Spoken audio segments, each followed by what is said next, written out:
ಮೇಷರಾಶಿಯವರಿಗೆ August ತಿಂಗಳಲ್ಲಿ ಏನೇನು ಒಳ್ಳೆಯದಾಗಲಿದೆ ಅಂದರೆ ಆಗಸ್ಟ್ ತಿಂಗಳ ಮಾಸ ಭವಿಷ್ಯದಲ್ಲಿ ಏನೇನು ಒಳ್ಳೆಯದಾಗಲಿದೆ ಅನ್ನುವಂಥ ವಿಚಾರಗಳನ್ನು ಈ ಒಂದು ವಿಡಿಯೋದಲ್ಲಿ ನಾನು ತಿಳಿಸಲಿದ್ದೇನೆ. ಏನೇನು ಸಮಸ್ಯೆಗಳಾಗಬಹುದು ಆಗಸ್ಟ್ ತಿಂಗಳಲ್ಲಿ ಅನ್ನುವಂಥದ್ದು ಎಚ್ಚರಿಕೆಗಳ ವಿಡಿಯೋದಲ್ಲಿ ತಿಳಿಸಿದ್ದೇನೆ. ಇದು ಏನೇನು ಒಳ್ಳೆಯದಾಗಲಿದೆ ಅನ್ನುವಂಥ ವಿಡಿಯೋ ಬಹಳ ಇಂಪಾರ್ಟೆಂಟ್ ವಿಡಿಯೋ. ಪ್ರತಿಯೊಬ್ಬ ಮೇಷರಾಶಿಯವರಿಗೆ ದಯವಿಟ್ಟು ಈ ವಿಡಿಯೋನ ಲೈಕ್ ಮಾಡಲಿಕ್ಕೆ ಮರಿಬೇಡಿ. ಪ್ರತಿಯೊಬ್ಬ ಮೇಷರಾಶಿಯವರಿಗೆ ಈ ವಿಡಿಯೋ ತಲುಪಿಸಬೇಕು. ನೀವು ದಯವಿಟ್ಟು WhatsApp, Facebook, messenger, Telegram, Instagram ಎಲ್ಲ ಕಡೆ ಸಾಮಾಜಿಕ ಜಾಲತಾಣಗಳಲ್ಲಿ ವಿಡಿಯೋನ ಶೇರ್ ಮಾಡಲಿಕ್ಕೆ ಮರಿಬೇಡಿ. ನೀವು ಸಬ್ಸ್ಕ್ರೈಬ್ ಮಾಡ್ಕೊಂಡು ದಯವಿಟ್ಟು ಕಡೆ ಸಬ್ಸ್ಕ್ರೈಬ್ ಅಂತ ಬಿಟ್ಟಿರುತ್ತೆ, ಸಬ್ಸ್ಕ್ರೈಬ್ ಮಾಡ್ಕೊಂಡು ಬೆಲ್ ಬಟನ್ ಹೊತ್ಕೊಂಡು ಆಲ್ ಅಂತ ಮಾಡಲಿಕ್ಕೆ ಮರಿಬೇಡಿ. ಇನ್ಸ್ಟಾಗ್ರಾಮಲ್ಲೂ ಫೇಸ್ಬುಕ್ಕಲ್ಲೂ ನೋಡ್ತಾರೆ, ನಮ್ಮ ಪೇಜನ್ನು ಫಾಲೋ ಮಾಡ್ಕೊಳ್ಳೋಕೆ ದಯವಿಟ್ಟು ಮರಿಬೇಡಿ. ಏನಾದರೂ ವಿಶೇಷ ಪ್ರಶ್ನೆಗಳಿದ್ದರೆ ಖಂಡಿತವಾಗಿ ಕಮೆಂಟ್ ಮಾಡಿ, ನಾನು ನಿಮ್ಮ ಕಮೆಂಟ್ಸ್ನೆಲ್ಲ ಓದ್ತಾ ಇರ್ತೇನೆ. ಪ್ರತಿಯೊಬ್ಬರೂ ಸಹ ಓಂ ಗುರುಭ್ಯೋ ನಮಃ ಅಂತ ದಯವಿಟ್ಟು ಕಮೆಂಟ್ ಮಾಡಲಿಕ್ಕೆ ಮರಿಬೇಡಿ. ಬನ್ನಿ ವಿಡಿಯೋನ ಶುರು ಮಾಡೋಣ.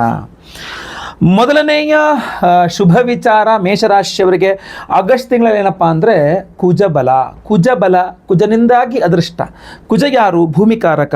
ಕುಜಗ್ರಹ ನಿಮಗೆ ಮಿಥುನ ರಾಶಿಯಲ್ಲಿದ್ದು ಆಗಸ್ಟ್ ತಿಂಗಳಲ್ಲಿ ಧನುರಾಶಿಯನ್ನು ಪೂರ್ಣವಾಗಿ ದೃಷ್ಟಿಯಿಂದ ನೋಡ್ತಾನೆ. ಅಂದರೆ ಮೇಷರಾಶಿಯವರಿಗೆ ರಾಶ್ಯಾಧಿಪತಿ ತೃತೀಯದಲ್ಲಿದ್ದು ಭಾಗ್ಯವನ್ನು ಪೂರ್ಣ ದೃಷ್ಟಿಯಿಂದ ನೋಡ್ತಾನೆ ಅಂತ ಅರ್ಥ. ಯಾವಾಗ ರಾಶ್ಯಾಧಿಪತಿಯ ದೃಷ್ಟಿಗೆ ಭಾಗ್ಯದ ಮೇಲೆ ಇರ್ತದೆಯೋ ಅದೃಷ್ಟ ತುಂಬ ಚೆನ್ನಾಗಿ ಖುಲಾಯಿಸುತ್ತೆ. ಸೊ ಮೇಷರಾಶಿಯವರಿಗೆ ಮೋಸ್ಟ್ ಪ್ರಾಬಲಿ ಅದೃಷ್ಟವಶಾತ್ ಆಗಲ್ಲ, ಮುಗಿದೋಯ್ತು, ಸಮಸ್ಯೆ ಅಂದ್ಕೊಂಡಂತಹ ಭೂಮಿಯ ಸಮಸ್ಯೆ ಇರಬಹುದು, ಯಾವ್ದಾದ್ರು ಭೂಮಿಯ ವ್ಯಾಜ್ಯಗಳಿರಬಹುದು, ಯಾವ್ದಾದ್ರು ಸೈಟು ತಗೊಳ್ಳೋದು ಕೊಳ್ಳೋದು, ಭೂಮಿ ತೆಗೆದುಕೊಳ್ಳೋದು ಇತ್ಯಾದಿ ಭೂಮಿ ವ್ಯವಹಾರಗಳಿರ್ಬೋದು. ಇದೆಲ್ಲ ಸ್ವಲ್ಪ ಅದೃಷ್ಟ ವಿಚಾರಗಳು ಕೆಲವಿಷ್ಟು ಬರಬಹುದು. ಅದರಲ್ಲೂ ಕೂಡ ಪಿತ್ರಾರ್ಜಿತ ಆಸ್ತಿ ವಿಚಾರವಾಗಿ ಸ್ವಲ್ಪ ಜಾಸ್ತಿ ಪ್ರಯತ್ನ ಮಾಡಿದರೆ, ಭೂಮಿ ಬೇಕು ನನಗೆ, ದುಡ್ಡು ಬೇಡ ನನಗೆ ಪಿತ್ರಾರ್ಜಿತ ಆಸ್ತಿ ಭೂಮಿ ಬೇಕು ಅಂತ ಪ್ರಯತ್ನ ಮಾಡಿದರೆ ಸ್ವಲ್ಪ ಹೆಚ್ಚಿನದಾದ ಅನುಕೂಲಗಳು ಸಾಧ್ಯತೆಗಳು ಜಾಸ್ತಿ ಇದ್ದಾವೆ ಆಯ್ತಲ್ವಾ. ಅದರಲ್ಲೂ ಸಹ ನೀವೇನಾದರೂ ಮೇಷರಾಶಿಯವರಾಗಿದ್ದು ರಿಯಲ್ ಎಸ್ಟೇಟ್ ಮಾಡ್ತಿರೋರಾಗಿದ್ದರೆ ಅಥವಾ electrics and electronics, software engineer, hotel business, ಈ ಥರದಿನಾರು ವೃತ್ತಿಯಲ್ಲಿದ್ದವರಾಗಿದ್ದರೆ, ದವಸ ಧಾನ್ಯ ಮಾರಾಟ ಮಾಡ್ತಕ್ಕಂಥವ್ರಾಗಿ ರೈತರಾಗಿದ್ದರೂ ಕೂಡ ನೀವು ಮೇಷರಾಶಿಯವರಾಗಿದ್ದರೆ ತುಂಬ ಅನುಕೂಲವನ್ನು ಖಂಡಿತವಾಗಿ, ಒಂದು ಅದೃಷ್ಟವನ್ನು ಖಂಡಿತವಾಗಿ ಆಗಸ್ಟ್ ತಿಂಗಳಲ್ಲಿ ಕಾಣಬಹುದಾಗಿರ್ತದೆ. ಸ್ವಲ್ಪ ಗುರುಬಲ ಇಲ್ಲ, ಗುರುವಿನ ಅನುಗ್ರಹ ಸ್ವಲ್ಪ ಬೇಕಾಗ್ತದೆ. ಈ ವಿಡಿಯೋ ಎಂಡ್ ತನಕ ನೋಡಿ, ಎಂಡಲ್ಲಿ ಅದರ ಬಗ್ಗೆ ತಿಳಿಸ್ಕೊಡ್ತೇನೆ. ಎರಡನೇ ಶುಭ ವಿಚಾರ ಮೇಷರಾಶಿಯವರಿಗೆ ಆಗಸ್ಟ್ ತಿಂಗಳಿಗೋಸ್ಕರ ಏನಪ್ಪ ಅಂತಂದರೆ ರವಿ ಬಲ. ಆಗಸ್ಟ್ 15ನೇ ತಾರೀಕಿನ ನಂತರ ಪಂಚಮಾಧಿಪತಿಯಾಗಿ ಪಂಚಮದಲ್ಲಿ ರವಿ ಬರ್ತಾನೆ. ಸೊ ಕೈ ಹಾಕದ ಕೆಲಸಗಳಲ್ಲಿ, ಹಲವಾರು ಕೆಲಸಗಳಲ್ಲಿ ತುಂಬ ಯಶಸ್ವಿಯಾಗಿ ಈಸಿಯಾಗಿ ಹೂವಾಯ್ತದಂಗೆ ಕೆಲಸಗಳು ಮಾಡ್ಕೊಂಡು ಹೋಗ್ತೀರಾ. ಅದರಲ್ಲೂ ಕೂಡ ಬಹುಮುಖ್ಯವಾಗಿ ಸರ್ಕಾರದ ಕಚೇರಿ, ಸರ್ಕಾರಿ ಕಚೇರಿಗಳಲ್ಲಿ ನಿಮಗೇನು ಕೆಲಸ ಆಗಬೇಕು ಸರ್, ತಾಲೂಕು ಆಫೀಸಲ್ಲಿ ಒಂದು ಕೆಲಸ ಆಗಬೇಕು, ಪಂಚಾಯತಿಯಲ್ಲಿ ಕೆಲಸ ಆಗಬೇಕು, ವಿಧಾನಸೌಧದಲ್ಲಿ ಕೆಲಸ ಆಗಬೇಕು, ಅಲ್ಲಿ ಇಲ್ಲ ಆಗಬೇಕು. ಸೊ ಎಲ್ಲಿ ಈ ರಾಜಕೀಯ ಅಥವಾ ಸರ್ಕಾರಿ ಅನ್ನುವಂಥದ್ದು ಒಳಗೆ ಬರ್ತದೆಯೋ ಆ ಫೀಲ್ಡ್ಗಳಲ್ಲಿ ಸ್ವಲ್ಪ ಬೇಗ ಕೆಲಸ ಆಗುತ್ತೆ ಆಗಸ್ಟ್ 15ರ ನಂತರ ನಿಮಗೆ. ಅದರ ನಂತರ ನಿಮಗೆ ಅಲ್ಲೇ ನಿಮಗೆ ಒಂದು ಸ್ವಲ್ಪ ಈ ರಾಜಕೀಯದವರ ಸಪೋರ್ಟ್ ಕೂಡ ತುಂಬ ಚೆನ್ನಾಗಿ ಸಿಗುತ್ತೆ, ಮೇಲಧಿಕಾರಿಗಳ ಸಪೋರ್ಟ್ ಕೂಡ ತುಂಬ ಚೆನ್ನಾಗಿ ಸಿಗುತ್ತೆ. ಖಂಡಿತವಾಗಿ ಇದು ಒಳ್ಳೆಯ ವಿಚಾರ. ಕೆಲಸ ಕಾರ್ಯಗಳು ನಿಮ್ದು ಯಾವುದೇ ಅರ್ಧಂಬರ್ಧ ಆಗಿದ್ರು ಕೂಡ ಕ್ಲಿಯರ್ ಮಾಡ್ಕೋಬೋದು. ಮೂರನೇ ಶುಭ ವಿಚಾರ ಮೇಷರಾಶಿಯವರಿಗೆ ಆಗಸ್ಟ್ ತಿಂಗಳಿಗೋಸ್ಕರ ಏನಪ್ಪ ಅಂತಂದರೆ, ನಿಮ್ಮ GST ಏನಾದ್ರು ಪ್ರಾಬ್ಲಮ್ ಆಗಿದ್ದರೆ, ಟ್ಯಾಕ್ಸೇಷನ್ ಏನಾದ್ರು ಪ್ರಾಬ್ಲಮ್ ಆಗಿದ್ದರೆ, ಅಥವಾ ಏನಾದ್ರು ಕನ್ಫ್ಯೂಸ್ ಆಗಿದ್ದರೆ, ಸ್ವಲ್ಪ ಹಿನ್ನಡೆ ಆಗ್ತಾ ಇದ್ದರೆ, ಸ್ವಲ್ಪ ಮಾತುಕತೆ ಮಾಡ್ಕೊಳ್ಬೇಕು, ನಾನು ಹೋಗಿ ಫೈಟ್ ಮಾಡಬೇಕು, ನಾನು ಹೋಗಿ ಅಪೀಲ್ ಮಾಡಬೇಕು, ನಾನು ಹೋಗಿ ಮಾತಾಡಬೇಕು, ಏನೇ ಇದ್ದರೂ ಕೂಡ ರಿಲೇಟೆಡ್ ಟು ಟ್ಯಾಕ್ಸೇಷನ್ ನಿಮಗೆ ಏನೇ ಪ್ರಾಬ್ಲಮ್ ಇದ್ದರೂ ಆಗಸ್ಟ್ 15ನೇ ತಾರೀಕು ನಂತರ ನಿಮಗೆ ತುಂಬ ಚೆನ್ನಾಗಿ ಅನುಕೂಲತೆಗಳು ಸಿಗುತ್ತೆ, ಮಾರ್ಗೋಪಾಯಗಳು ಸಿಗುತ್ತೆ. ಎಲ್ಲಿ ತಪ್ಪು ಮಾಡ್ತಾ ಇದ್ರಿ, ಎಲ್ಲಿ ಸರಿ ಮಾಡಬೇಕು, ಹೇಗೆ ಮಾಡಬೇಕು ಅನ್ನುವಂಥ ಮಾರ್ಗೋಪಾಯಗಳು ಸಿಗುತ್ತೆ. ಬಟ್ ಇದು ನಿಮಗೊಂಥರ ತುಂಬ ರೀತಿಯಲ್ಲಿ ಅನುಕೂಲಗಳಾಗಲಿದೆ. ಅದು ಟ್ಯಾಕ್ಸೇಷನ್ ವಿಚಾರಗಳಲ್ಲಿ ತುಂಬ ಅನುಕೂಲ ಆಗುತ್ತೆ ಮೇಷರಾಶಿಯವರಿಗೆ ಆಗಸ್ಟ್ 15ರ ನಂತರ. ನಾಲ್ಕನೇ ಶುಭ ವಿಚಾರ ಮೇಷರಾಶಿಯವರಿಗೆ ಆಗಸ್ಟ್ ತಿಂಗಳಲ್ಲಿ ಏನಪ್ಪ ಅಂತಂದರೆ ಸಂತಾನದ ವಿಚಾರದಲ್ಲಿ ಸ್ವಲ್ಪ ಅನುಕೂಲತೆಗಳಿದೆ. ಅಂದರೆ ನೀವು ಮೇಷರಾಶಿಯವರು ಸಂತಾನಕ್ಕೋಸ್ಕರ ಪ್ರಯತ್ನ ಮಾಡ್ತಾ ಇದ್ದೀರಿ, ಆಗಸ್ಟ್ 15ರ ನಂತರ ಮಾಡುವ ಪ್ರಯತ್ನಗಳು ಯಶಸ್ವಿ ಆಗಲಿದೆ. ಆಲ್ರೆಡಿ ಮಗಳಿದ್ದಾಳೆ, ಮಗ ಇದ್ದಾನೆ, ಅಥವಾ ಮಕ್ಕಳಿದ್ದಾರೆ, ದೊಡ್ಡವರಾಗ್ತಾ ಇದ್ದಾರೆ, ಮಕ್ಕಳಿಗೇನೋ ಒಂದು ಸ್ವಲ್ಪ ಅನುಕೂಲ ಆಗಬೇಕು, ನಿಮ್ಮಿಂದ ಮಕ್ಕಳಿಗಾಗಲಿ ಅಥವಾ ಮಕ್ಕಳಿಂದ ನಿಮಗಾಗಲಿ ಸ್ವಲ್ಪ ಅನುಕೂಲತೆಗಳು ಬೇಕು, ಸ್ವಲ್ಪ ಏನೋ ಒಂದು ಸ್ವಲ್ಪ ಅನುಕೂಲ ಕೆಲಸಗಳಾಗಬೇಕು, ಮಕ್ಕಳ ವಿಚಾರದಲ್ಲಿ ಸ್ವಲ್ಪ ಶುಭ ಸಮಾಚಾರಗಳು ಬೇಕು ಅಂದರೆ ನೀವು ಮೇಷರಾಶಿಯವರಾಗಿದ್ದರೆ ಆಗಸ್ಟ್ 15ರ ನಂತರ ಸಾಧ್ಯತೆ ಇದೆ. ಸೊ ಆರಾಮಾಗಿ ನೀವು ಆಗಸ್ಟ್ 15ರ ನಂತರ ನಿಮ್ಮ ಮಕ್ಕಳ ವಿಚಾರದಲ್ಲಿ ನಿಮಗೆ ಅಥವಾ ನಿಮ್ಮಿಂದಾಗಿ ನಿಮ್ಮ ಮಕ್ಕಳಿಗೆ ಖಂಡಿತವಾಗಿ ಅನುಕೂಲ ಆಗುತ್ತೆ. ಸೊ ಆದಿತ್ಯ ಹೃದಯ ಸ್ತೋತ್ರಾದಿಗಳನ್ನು ಸ್ವಲ್ಪ ಜಾಸ್ತಿ ಪಠನೆ ಮಾಡ್ಕೊಳ್ಳಿ. ಸ್ವಲ್ಪ ಗುರುವಿನ ಅನುಗ್ರಹವೂ ಸ್ವಲ್ಪ ಜಾಸ್ತಿ ಬೇಕಾಗುತ್ತೆ. ಬಟ್ ಅದೆಲ್ಲವೂ ಸಹ ನಿಮಗೆ ಸಿಗಲಿದೆ, ಏನೂ ತೊಂದರೆ ಇಲ್ಲ. ಐದನೆಯ ಶುಭ ವಿಚಾರ ಮೇಷರಾಶಿಯವರಿಗೆ ಆಗಸ್ಟ್ ತಿಂಗಳಿಗೋಸ್ಕರ ಏನಪ್ಪ ಅಂತಂದರೆ ಒಂದು ಸಹಾಯ ಅನ್ನತಕ್ಕಂಥದ್ದು, ಅದರಲ್ಲಿ ಸ್ವಲ್ಪ ಹಿರಿಯರಾದಂಥವರೊಬ್ಬರ ಸಹಾಯ ನಿಮಗೆ ತುಂಬ ಚೆನ್ನಾಗಿ ಸಿಗುತ್ತೆ. ನಿಮಗಿನ್ನು ಸ್ವಲ್ಪ ಹಿರಿಯರೊಬ್ಬರು ಸರಿಯಾದ ಸಮಯ, ಅಂದರೆ ನೀವು ಸಿಗಾಕಂಡೆ ಮುಗಿದೋಯ್ತು ಕಷ್ಟ, ನನಗೆ ಈಗ ಏನು ಮಾಡಲಿ ಅಂತ ಗೊತ್ತಾಗ್ತಾ ಇಲ್ವಲ್ಲ ಅನ್ನೋ ಟೈಮಲ್ಲಿ ಒಂದು ಗುರುವಿನ ಜಾಗದಲ್ಲಿ ಒಬ್ಬರು ಬಂದು ನಿಮಗೆ ಒಳ್ಳೆಯ ಮಾತನ್ನು ಹೇಳ್ತಾರೆ, ಒಳ್ಳೆಯ ಮಾರ್ಗದರ್ಶನವನ್ನು ಮಾಡ್ತಾರೆ, ಏನು ತಪ್ಪು ಮಾಡ್ತಾಯಿದ್ರಿ ನೀವು ಅನ್ನೋದನ್ನು ಸರಿ ಮಾಡಿ ಕೊಡ್ತಾರೆ. ಒಟ್ಟಿನಲ್ಲಿ ನಿಮ್ಮ ವಾಪಸ್ ಬ್ಯಾಕ್ ಟು ಟ್ರ್ಯಾಕ್ ನೀವು ಸರಿಯಾಗಲಿಕ್ಕೋಸ್ಕರ ತುಂಬ ಸಹಾಯ ಮಾಡ್ತಾರೆ. ನಿಮಗೆ ಇಡೀ ಈ ಆಗಸ್ಟ್ ತಿಂಗಳು ಅಥವಾ ಅದನ್ನು ಮುಂದೆ ನಿಮಗೆ ಬೇಕಾಗಿರ್ತಕ್ಕಂಥದ್ದು ಗುರುವಿನ ಆರಾಧನೆ. ಅದಕ್ಕೋಸ್ಕರ ನಾನು ಗುರುಭ್ಯೋ ನಮಃ ಅಂತ ಕಮೆಂಟ್ ಮಾಡಿ ಅಂತ ಹೇಳಿದೆ. ಬಟ್ ನಿಮಗೋಸ್ಕರ ಒಂದು ವಿಶೇಷವಾದ ಅತ್ಯದ್ಭುತವಾದಂತಹ ದೇವತಾರಾಧನೆ ಮಾಡಿ ಅತ್ಯದ್ಭುತವಾದ ಪ್ರಸಾದವನ್ನು ಕೊಡ್ತಾ ಇದ್ದೇನೆ. ಅದರ ಬಗ್ಗೆನೂ ನೀವು ತಿಳ್ಕೊಳ್ಬೇಕು. ಜುಲೈ 29ನೇ ತಾರೀಕು ಬುಧವಾರ ಹುಣ್ಣಿಮೆ, ಗುರುಪೂರ್ಣಿಮೆ, ಬಹಳ ವಿಶೇಷವಾಗಿರ್ತಕ್ಕಂಥ ದಿವಸ. ಅದಕ್ಕೆ ನಾನು ಗುರುಭ್ಯೋ ನಮಃ ಅಂತ ಕಮೆಂಟ್ ಮಾಡಿ ಅಂತ ಪ್ರತಿಯೊಬ್ಬರಿಗೂ ಹೇಳ್ತಾ ಇರ್ತಕ್ಕಂಥದ್ದು. ಏನಕ್ಕೆ ಅಂದರೆ ಇದು ಕಾರಣಕ್ಕೆ, ಗುರುಪೂರ್ಣಿಮೆ ವರ್ಷಕ್ಕೆ ಒಮ್ಮೆ ಬರತಕ್ಕಂಥ ಆಷಾಢ ಪೌರ್ಣಿಮಾ, ಗುರುಪೂರ್ಣಿಮಾ ಜುಲೈ 29ನೇ ತಾರೀಕು ಬುಧವಾರ.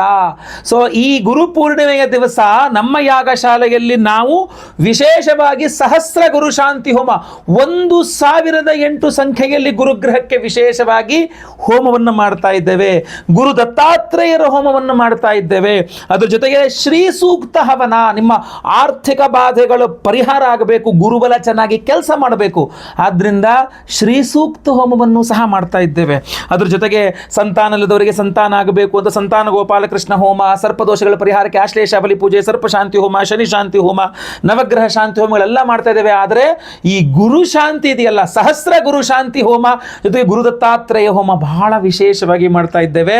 ಗುರು ಪೂರ್ಣಿಮೆ ಜುಲೈ 29ನೇ ತಾರೀಕು ಬುಧವಾರ, ಗುರು ಪೂರ್ಣಿಮೆಯ ದಿವಸ ಸಹಸ್ರ ಗುರು ಶಾಂತಿ ಹೋಮ, ಗುರು ದತ್ತಾತ್ರೇಯ ಹೋಮವನ್ನು ಮಾಡಿ ವಿಶೇಷವಾದ ಒರಿಜಿನಲ್ ಕನಕ ಪುಷ್ಯರಾಗ ರತ್ನ, ಒರಿಜಿನಲ್ ಕನಕ ಪುಷ್ಯರಾಗ, ಈ ಕನಕ ಪುಷ್ಯರಾಗ ರತ್ನವೇ ಅತ್ಯಂತ ಕಾಸ್ಟ್ಲಿ. ನಿಮಗೆ ಸಾಮಾನ್ಯವಾಗಿ ಎಲ್ಲರೂ ಗೊತ್ತಿರ್ತದೆ, ನಿಮಗೆ ಇಲ್ಲ ಅಂದ್ರೆ ಕೇಳಿದ್ರೆ ಗೊತ್ತಾಗ್ತದೆ ನಿಮಗೆ. ಒರಿಜಿನಲ್ ಕನಕ ಪುಷ್ಯರಾಗ ರತ್ನವನ್ನ ನಾವು ಈ ಗುರುಪೂರ್ಣಿಮೆ ದಿವಸ ಜುಲೈ 29ನೇ ತಾರೀಕು ಬುಧವಾರ ನಮ್ಮ ಯಾಗಶಾಲೆಯಲ್ಲಿ ಸಹಸ್ರ ಗುರು ಶಾಂತಿ ಹೋಮ, ಗುರುದತ್ತಾತ್ರೇಯ ಹೋಮ, ಶ್ರೀ ಸೂಕ್ತ ಹೋಮ, ಆಶ್ಲೇಷ ಬಲಿ ಪೂಜೆ, ಸಂತಾನ ಗೋಪಾಲಕೃಷ್ಣ ಹೋಮ, ಸರ್ಪಶಾಂತಿ ಹೋಮ, ಶನಿ ಶಾಂತಿ ಹೋಮ, ನವಗ್ರಹ ಶಾಂತಿ ಹೋಮಗಳಲ್ಲೆಲ್ಲ ಇದನ್ನಿಟ್ಟು ಎನರ್ಜೈಸ್ ಮಾಡ್ತಾ ಇದ್ದೇವೆ.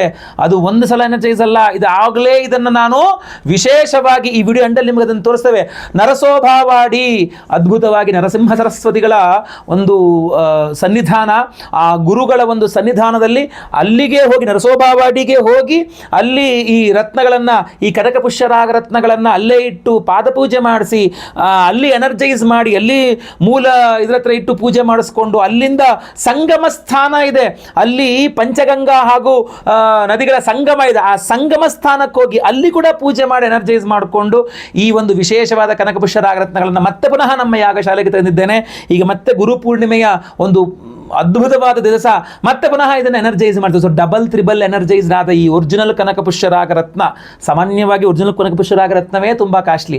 ಅದರಲ್ಲೂ ನರಸೋಬಾವಾಡಿ ತನಕ ನೀವು ಮಹಾರಾಷ್ಟ್ರ ತನಕ ಹೋಗಿ ಅಲ್ಲಿ ಸಂಗಮ ಸ್ಥಾನ, ಗುರು ಸನ್ನಿಧಾನಗಳಲ್ಲಿ, ಪಾದಪೂಜೆಗಳಲ್ಲಿ ಅಲ್ಲಿಟ್ಟು ಎನರ್ಜೈಸ್ ಮಾಡ್ಕೊಂಡು ಬಂದು ಮತ್ತೆ ಪುನಃ ನಮ್ಮ ಯಾಗಶಾಲೆಯಲ್ಲಿ ಗುರುಪೂರ್ಣಿಮೆ ದಿವಸ ಮತ್ತೆ ಎನರ್ಜೈಸ್ ಮಾಡಿ ನಮಗೆ ನಿಮಗೆಲ್ಲರಿಗೂ ಸಹ ಸಂಕಲ್ಪ ಸೇವೆ ಮಾಡಿದವರಿಗೆ ಕೊಡ್ತಾ ಇದ್ದೇವೆ. ಸೊ ದಯವಿಟ್ಟು ಸ್ಕ್ರೀನ್ ಕಾಣುವಂಥ ನಂಬರ್ಗೆ ನಿಮ್ಮ ಹೆಸರು, ಗೋತ್ರ ಗೊತ್ತಿದ್ರೆ, ನಕ್ಷತ್ರ ಗೊತ್ತಿದ್ರೆ, ನಿಮ್ಮ ರಾಶಿ, ನಿಮ್ಮ ವಿಳಾಸ ಎಲ್ಲ ವಾಟ್ಸಪ್ ಮಾಡ್ಕೊಳ್ಳಿ.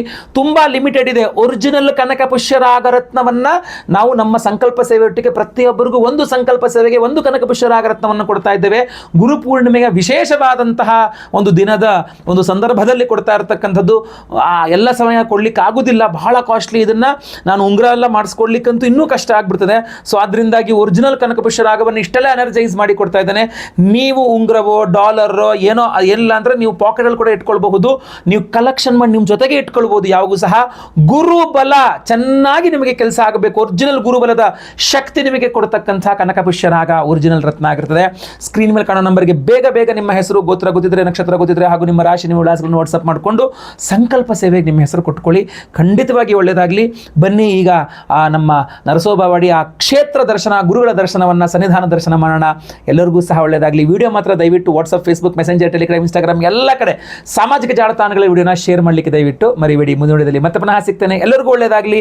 ಲೋಕ ಸಮಸ್ತ ಸುಖಿನೋ ಭವಂತು. ನಾರಾಯಣ ನಾರಾಯಣ ನಾರಾಯಣ. ನಮಸ್ಕಾರ ವೀಕ್ಷಕರೇ, ಗುರುಪೂರ್ಣಿಮೆಯ ವಿಶೇಷವಾದಂತಹ ದೇವತಾರಾಧನೆಗಳ ಪ್ರಸಾದ ಏನಿದೆ, ಕನಕ ಪುಷ್ಯರಾಗ ಆ ಕನಕಪುಷ್ಯರಾಗ ರತ್ನಗಳ ಅಭಿಮಂತ್ರಣೆಗೋಸ್ಕರವಾಗಿ ನಾನು ನರಸಿಂಹವಾಡಿ ನಮ್ಮ ಗುರು ದತ್ತಾತ್ರೇಯರ ಒಂದು ಸನ್ನಿಧಾನಕ್ಕೆ ಬಂದಿದ್ದೇನೆ. ನೀವು ಮುಂದೆ ಸ್ವಾಮಿಗಳ ದರ್ಶನ, ಕ್ಷೇತ್ರ ದರ್ಶನ, ನದಿ ಸ್ನಾನ ಹಾಗೂ ವಿಶೇಷವಾಗಿ ನಮ್ಮ ರತ್ನಗಳ ಅಭಿಮಂತ್ರಣೆ, ಪೂಜೆ ಇತ್ಯಾದಿ ಎಲ್ಲವನ್ನೂ ಸಹ ನೋಡ್ತಾ ಇದ್ದೀರಿ, ನೋಡ್ತೀರಿ ಸಹ.